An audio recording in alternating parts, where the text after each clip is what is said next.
अस्सलाम वालेकुम। आप देख रहे हैं वर्ल्ड ऑफ द न्यूज़। खबर शामिल करते हैं लाहौर से। मोहम्मद उस्मान सुलहरिया की रिपोर्ट के मुताबिक डिप्टी इत्तलाआत और नशरियात पीपल्स पार्टी पंजाब एहसन रिजवी का अफगान तालिबान के खिलाफ पाक अफवाज के जवानों को भरपूर जवाब देने पर field marshal Syed general Asim Munir और पाक अफवाज के जवानों को खराज अकीदत पेश किया।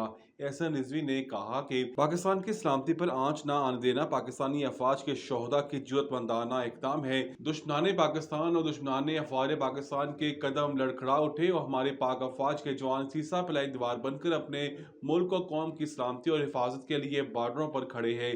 पाकिस्तानी पाक अफवाज का दुश्मनाने पाकिस्तान को खुलम खुला चैलेंज और ललकार है कि अफवाज पाकिस्तान के जवान अपना सीना ताने खड़े हैं और हर महाज पर दुश्मनों का जवाब देने के लिए तैयार हैं।